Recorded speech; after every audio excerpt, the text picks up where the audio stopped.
Hello, everybody, and welcome to your Every Other Day vlog with Andy with Be Libre. So, we're sticking with Matt's points. If you guys caught the last one on Matt's point number one, we were talking about what he thought about was Bitcoin's problems. So, he covered 8 points where he tried showing that Bitcoin, and I guess the cryptocurrency space in general, is flawed. So just so y'all know, just a little bit of housekeeping, I'm going to be going to Collision next week. That's a tech conference that occurs in New Orleans, Louisiana. I'm going to be going with Alex, as y'all know, is the co-host of Be Libre with me. Really happy to be doing that. I haven't seen him in a few months, so it's going to be a great reunion, guys.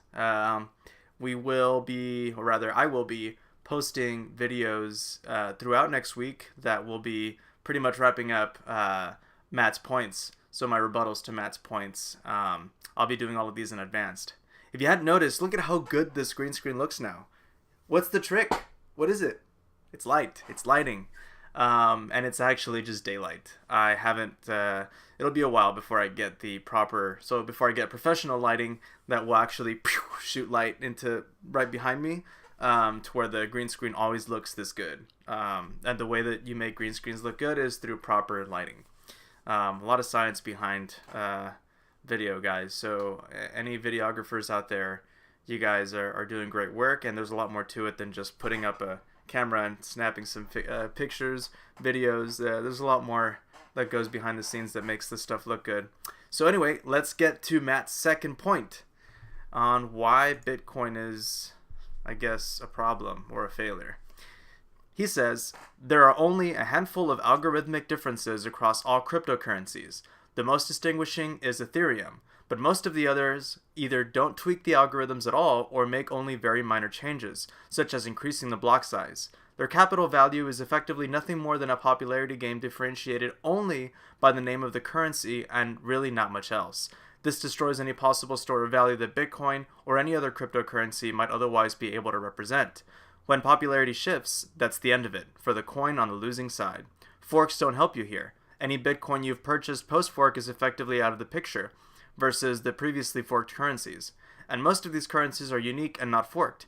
Anyone can create a new currency and hype it up. Some do better than others. And there are currencies such as Tether, and in fact many currencies in the top 100, where their value is dictated by literally a small handful of people, and opaque financials which the crypto community has, for reasons completely unknown to me, decided to trust. Almost a dozen crypto exchanges have gone bust or just disappeared. Even the US-based exchange Coinbase has been caught self-dealing behind its customers' backs. You can't have a currency whose value is based only on how popular it is.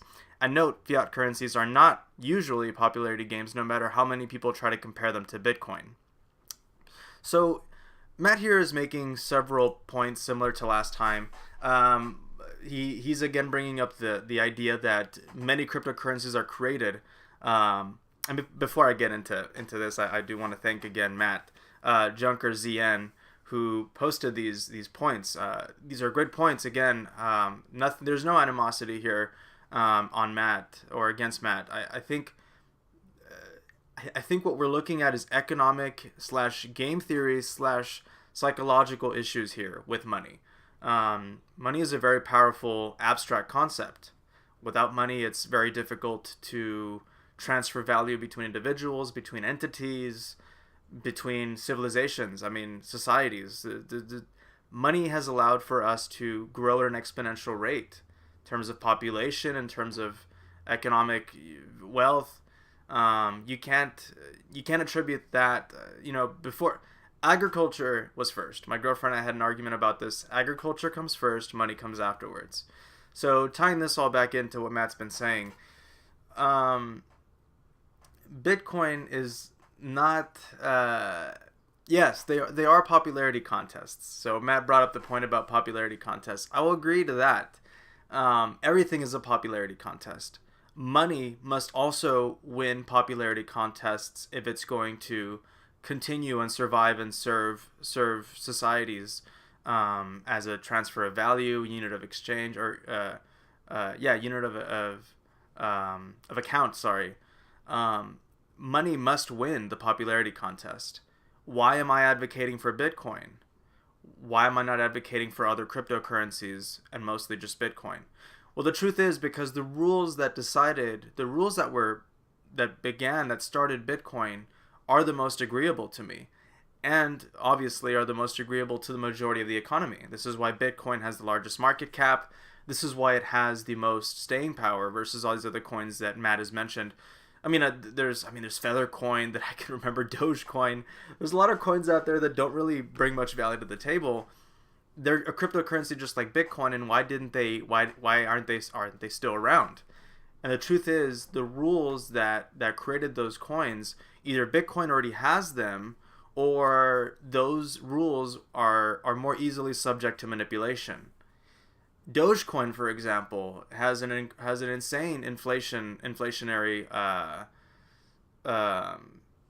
I guess attribute. So the Dogecoins they're going to go into the billions and billions and billions of units of tokens. If I'm going to be putting my value into a Dogecoin, why would I put it into a unit that is going to be inflated out of thin air? I mean, talk about currencies that have already done that. The Bolivar in Venezuela, the Zimbabwe dollar, heck, the dollar is still losing value every year. 2% is the supposed loss of value due to inflation. It could be more. How are we supposed to calculate that? Matt brings up the point of exchanges or of coins that tell their buyers that the coin has this much value behind it due to whatever asset behind a closed door. Here's the issue. I'm not going to buy a cryptocurrency if it's supposed to be backed by a solid or a real life asset. It'll be a long time before I start truly investing in those and truly considering those viable projects. Why is that? It's because Bitcoin is self-contained. It is its own inner universe where all the rules are always being applied to, or always being, followed. They're not being sidestepped by a real life object that is supposed to be representing a digital object. Everything is self-contained in Bitcoin. As long as the rules continue to be followed and propagated throughout the system, as long as mining continues to work, and as long as proof of work is not broken, the Bitcoin blockchain is the most robust, is the most reliable. The amount of units that are in Bitcoin are likely not going to change.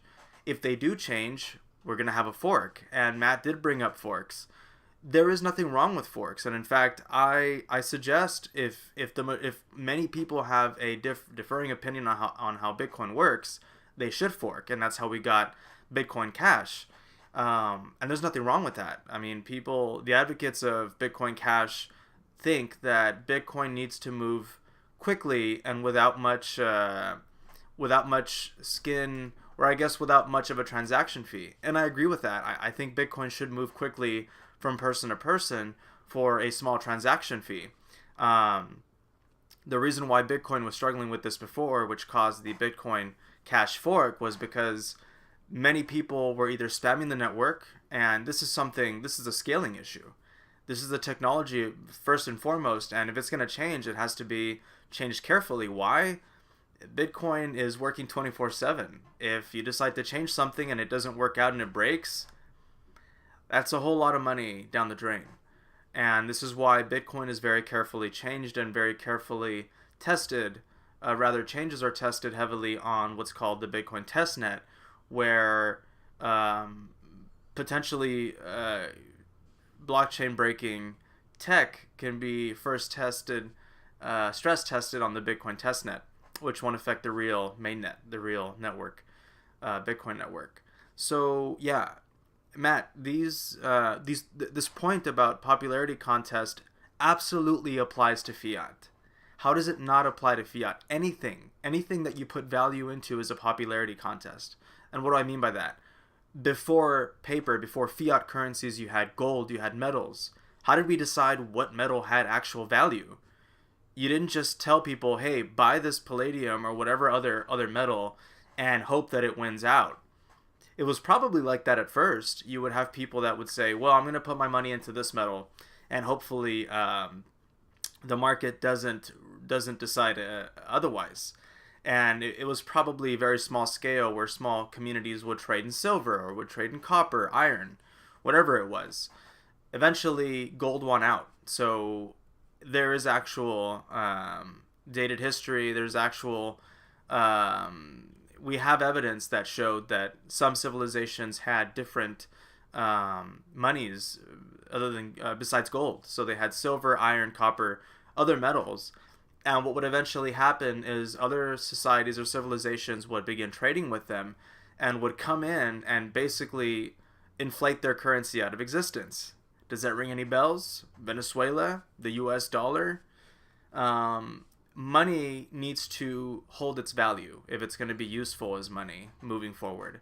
People try to hold the money that is not going to lose its value, otherwise, they're going to quickly trade it for something else.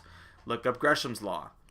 Absolutely, fiat currencies are a popularity contest. This is the what is it? The forex market. That is trading in currencies, and currency popularity is determined by geopolitical and economic forces. It is much more. It doesn't really matter how pretty it is. You could look at how ugly the dollar is. Look at how much cocaine and other things are on that poor piece of paper. It's one of the dirtiest things out there you can be touching, but heck, we touch it all the time, and somehow it's still popular. But of course, it's popular because of the Bretton Woods Agreement and several other geopolitical. I mean, obviously, the U.S. Is one of the strongest economies and thus governments in the world. So, of course, the dollar is going to be very popular. Now, is Bitcoin trying to dethrone the dollar? I mean, money doesn't try to dethrone anything else. Really, money is it's determined by the crowd. So, if crowds can rely on Bitcoin's rules moving forward, and what I mean by that is if Bitcoin is going to retain the same rules that it still has been using for the last 10 years, and these rules don't have to necessarily be how quickly a transaction will move from person A to person B or security issues, that absolutely has a lot of bearing on what cryptocurrency will be valuable and if people will stand behind Bitcoin. Bitcoin has been threatened several times with forks, and the reason they never worked out is because they couldn't get majority consensus. In fact, they could have forked off, but if the fork doesn't manage to get enough people behind it, you might as well stick to Bitcoin. And what does that look like? What am I referring to? Currently, Bitcoin Cash has a current price of 1,000 something per Bitcoin Cash, and Bitcoin has an asking price of around $8,000. So what does that tell me is that the economy, the market, is choosing Bitcoin over Bitcoin Cash because there's the same amount of Bitcoin Cash as Bitcoin, yet Bitcoin is more valuable. Detractors, people on either side, Bitcoin Cash, proponents are saying that Bitcoin Cash is the faster currency and therefore it's more valuable. But really, I think the cryptocurrency that retains the rules the longest and retains them through majority consensus is the cryptocurrency that is going to demand the most price or the highest amount of value. So these other cryptocurrencies that Matt has referred to, Feathercoin, also just inflating the currency out of existence, just crazy unit inflation that has no place in. It appears the economy has already decided between Feathercoin and Litecoin. The market decided on Litecoin. So yes, Matt, it is true that more and more coins are going to be created, but it's also true that the cryptocurrencies that actually show value are going to continue increasing in value because of the rules that they continue to stick to throughout the years. Bitcoin has been doing it for almost 10 years now, and that shows a lot of credit. Anything in this world can change, of course, but what you look for is reputation, and Bitcoin has it. I guess one last point. Look at what happened in the dot-com bubble. How many of these projects did have merit behind them, and how many didn't? People were investing in them, yes, of course, through greed. So, of course, I'm going to make a parallel here with cryptocurrencies. We are in the dot-com bubble stage, guys. I mean, you're gonna see a lot of people hoping to be putting their money into the next Bitcoin, and are they going to be wrong? A lot of them will be, actually, and a lot of people will also be right. And currently, there is a large amount of believers and holders and investors in Bitcoin because they think that those rules are worth following. Those rules are worth investing in. The dot-com bubble came and it washed away a bunch of people and useless projects that didn't have anything but a name. A lot of those cryptocurrency projects are here today. People are investing in them for some reason, but how much are they investing in them? Is it the same amount? Is it the same kind of bubble as in the stock market bubble? Actually, that's something I'd like to look into. I might have to write on that somewhere. It'd be really interesting to see the difference in valuation between the dot-com bubble and the crypto bubble. And I'm not going to say bubble. I'm just going to say the crypto market versus the dot-com market. Some projects and some money in there had no business being there in the dot-com market, but it was there.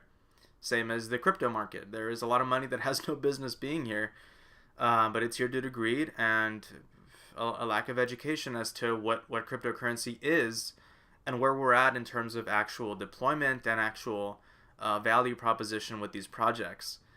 Some of them don't have any code. Some of them have rudimentary code that doesn't do much different from a database. And that's something we're going to learn really soon, guys. Money is smart.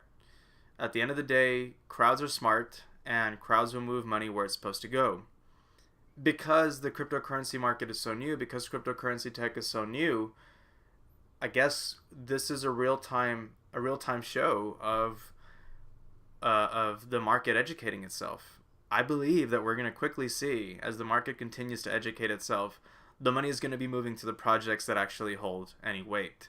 I can't wait to see what other crypto analysts such as Tom Bayes, what's his name, the World Crypto Network, all of them combined. They've great people in there, Jimmy Song, and others. Andreas Antonopoulos, I can't wait to see what once the water recedes and we see who's actually wearing underwear, it's going to be so cool to see what projects are actually going to come out and provide a lot of value for us. So yeah, guys, this has been my second rebuttal to Matt's second point. Please like if you like, please subscribe, please share with a friend, and until next time, bye.